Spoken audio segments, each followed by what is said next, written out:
नमस्कार, फोकस बिहार देख रहे हैं आप। मैं हूं आपके साथ राजमोहन सिंह। कोरोना काल में ही बिहार में चुनावी सुगबुगाहट तेज हो गई है।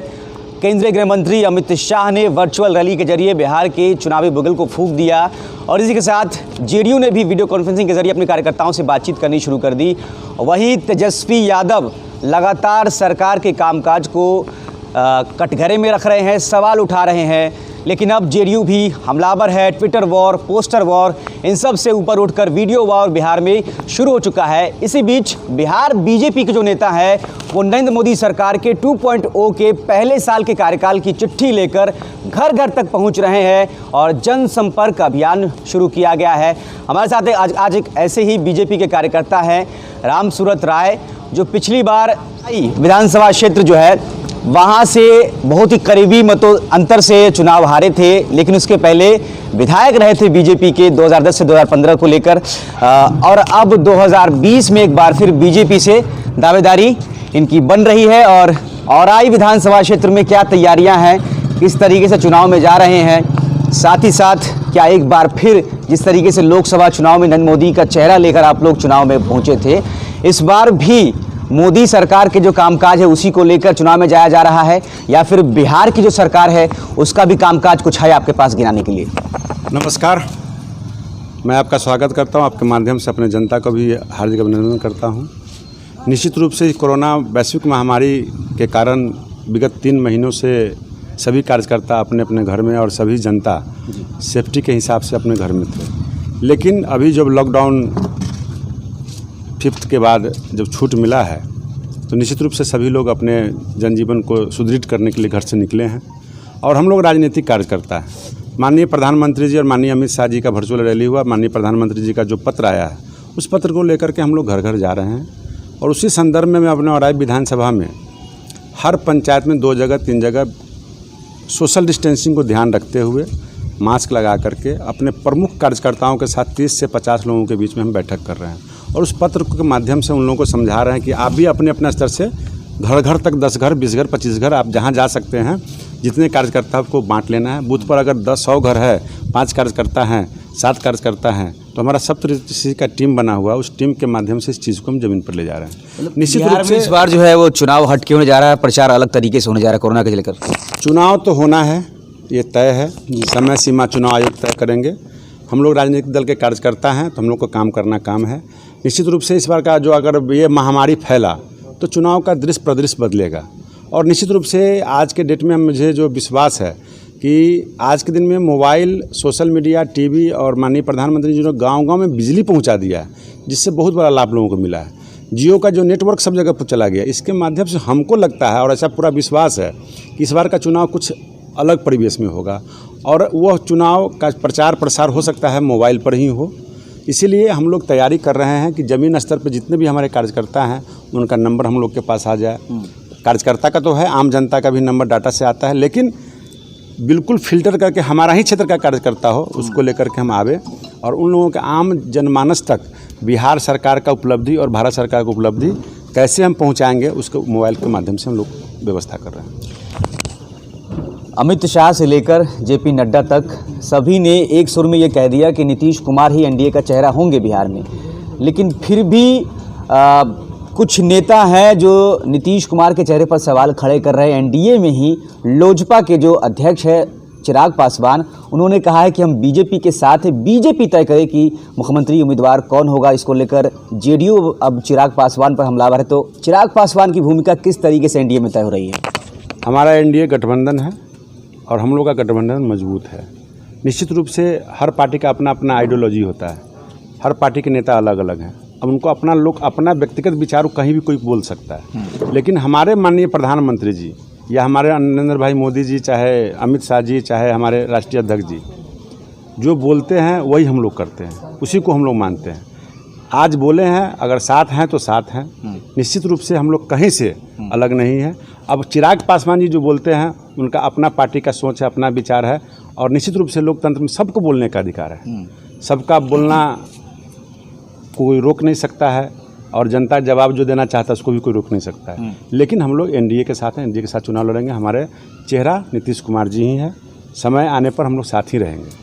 अच्छा, आपके औराई विधानसभा क्षेत्र में सुरेंद्र राय विधायक हैं, उनके खिलाफ किस तरीके की आपने तैयारी की है कि उन्होंने क्या काम किया है, नहीं किया, जनता के बीच किन मुद्दों को लेकर आप जा रहे हैं? मैं स्पष्ट कर दूं, मैं किसी का खिलाफ नहीं करता हूं। वो माननीय विधायक हैं, मैं पहले माननीय विधायक था। उनका जो समस्या है उनका जनता उनको जवाब देगी, मैं जवाब नहीं दूंगा। मैं अपना काम करने में विश्वास रखता हूं, मैं अपना प्रचार प्रसार करता हूं, मैं अपना विकास करता हूं, मैं अपना संबंध बनाता हूं। मेरा सिद्धांत है कि दुश्मन के पीछे कभी नहीं पड़ना चाहिए। जितना समय दुश्मन के पीछे लगाएंगे उतना समय अपने काम में हम लगा लेंगे। अच्छा, तेजस्वी यादव को लेकर जितना बखेड़ा अभी चल रहा है, राजनीति गर्मा चुकी है। तेजस्वी यादव के ऊपर जो है लगातार जेडीयू हमलावर है। तीसरा बेटा लालू का खुलासा करते हुए नीरज कुमार ने प्रेस कॉन्फ्रेंस कर दी, लेकिन बाद में फिर वही हुआ कि गंगाधर ही शक्तिमान है, तेजस्वी यादव ही तरुण यादव निकले। तो जेडीयू जिस तरीके से हमलावर दिख रही है, बीजेपी थोड़ा बचाव कर रही है। बीजेपी उतना मुखर होकर के आरजेडी की खिलाफत नहीं कर रही है, उतना पुरजोर बयान आप लोग नहीं दे रहे हैं। बयानबाजी से वोट नहीं होता है।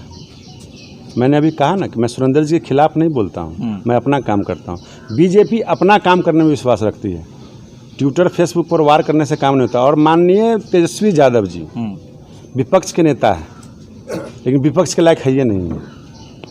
सच्चाई यही है कि उनके पास कोई मुद्दा ही नहीं है। विपक्ष एक पक्ष का आईना होता है, वो आईना नहीं दिखा पाते हैं, आईना का पीठ दिखाते हैं जिसमें कुछ नहीं दिखता है।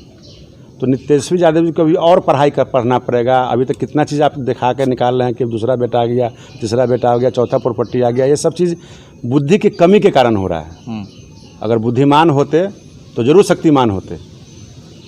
फेसबुक पर और पोस्टर लिख देने से और टांग देने से नहीं होता है। ज़मीन पे काम करे और हर समाज के वर्ग को जोड़े, कि अपना वो काम करे। लेकिन हमारी पार्टी 100% आपने जो कहा कि उसके खिलाफ नहीं बोलती, हम लोग किसी के खिलाफ नहीं बोलते हैं। हम लोग अपना काम करने में विश्वास करते हैं। बाकी लड़ने वाले लड़ते रहे, मैं अपना काम करता रहूँगा। अच्छा, तेजस्वी यादव प्रवासी बिहारियों का मुद्दा लगातार उठाए हुए हैं। जिस तरीके से बिहार पुलिस की एक चिट्ठी जो है उसको लेकर पूरा बवाल खड़ा हुआ, तो उन्होंने प्रेस कॉन्फ्रेंस की और चिट्ठी फाड़ दी। तो इस पर प्रवासी बिहारी क्योंकि 30 लाख से ज़्यादा संख्या में बिहार में लौटे हैं, ये एक बड़ा वोट बैंक आरजेडी इसको देख रही है। बीजेपी इस पर किस तरीके का स्टैंड रखती है? अगर उनको अपना बुद्धि होता तो कागज़ नहीं फाड़ते। सदन में राहुल गांधी भी कागज़ फाड़ दिए थे। आज क्या हसर हो गया उनका? वो जनता को नुकसान पहुंचा रहे हैं, अपना तो नुकसान कर ही रहे हैं। इसीलिए उस सब चीज़ पर तेजस्वी यादव पर और किसी आरजेडी पर मैं कमेंट नहीं करना चाहता हूं। मैं अपना काम करना चाहता हूं। और जो लोग करते हैं वो आम जनता सुन रही है। और आप लोग के माध्यम से आजकल तो सोशल मीडिया का युग हो गया है, फास्ट चैनल हो गया है, सब लोग जल्दी बता देते हैं। इसलिए मैं आपसे आग्रह करना चाहूँगा कि हमारा काम, हमारा विश्वास, सबका साथ सबका विकास के साथ हम लोग चल रहे हैं। मतलब इस बार भी नरेंद्र मोदी के चेहरे को लेकर ही विधानसभा चुनाव बिहार में लड़ा जाएगा बीजेपी की तरफ से? निश्चित रूप से हमारे माननीय प्रधानमंत्री जी चेहरा हैं और रहेंगे। और हमारे दल में सैकड़ों चेहरा है, हर वर्ग से चेहरा है, हर बाग का फूल मेरे पास है। जहाँ जो व्यवस्था बनता हम लोग करते हैं। हम लोग जब वर्चुअल रैली भी पटना में हुई है, उसमें से सिर्फ सुशील मोदी और संजय जायसवाल का ही पोस्टर लगा हुआ था। ये आपका सोच है, हम लोग ये नहीं सोचते हैं, विरोधियों का सोच है। हमारे यहाँ एक सिस्टम है, एक कटसी, एक सभ्यता है, एक संस्कृति है, जिसके तहत राष्ट्रीय अध्यक्ष जी या पार्टी का कोर कमेटी तय कर देता है। उसी का चेहरा, उसी का फोटो, उसी का भाषण होता है। न कि एक बगल से कुकुरमुत्ता की तरह मंच पर सब चढ़ गया और जो बोलने लगा, वो आरजेडी का कल्चर हमारे पार्टी में नहीं। बहुत बहुत शुक्रिया। राम सूरत राय हमारे साथ थे और आई विधानसभा क्षेत्र से इस बार भी बीजेपी की तरफ से ताल ठोक रहे हैं। और बिहार में जो चुनावी तैयारियां हैं वो भाजपा ने तेज कर दी है। जनसंपर्क अभियान लगातार चल रहा है। नरेंद्र मोदी के चेहरे पर भी इस बार का चुनाव लड़ा जाएगा, ये तय हो चुका है। साथ ही साथ पिछली बार की जो चुनौतियां हैं कि हाथ को आया मुंह न लगा, तो जब अगर 2015 की बात कर ले तो उस बार जदयू और राजद जो है वो महागठबंधन उन्होंने बनाया था और भाजपा के खिलाफ चुनाव लड़ा गया था एक तरीके से। तो इस बार जदयू और भाजपा साथ में आ रहे हैं। 2010 वाली सीट शेयरिंग का फॉर्मूला रहता है या फिर कुछ नए समीकरण बनते हैं? चिराग पासवान का बयान भी है, उसको लेकर भी बिहार में सियासी माहौल गरमाया हुआ है और तेजस्वी यादव के ऊपर भी लगातार बयानबाजी हो रही है। इसी बीच बीजेपी ने अपने कह सकते हैं कि कार्यकर्ताओं के जरिए चुनावी तैयारी शुरू कर दी है। फिलहाल के लिए इतना ही। आप बने रहें फोकस बिहार के साथ। नमस्कार।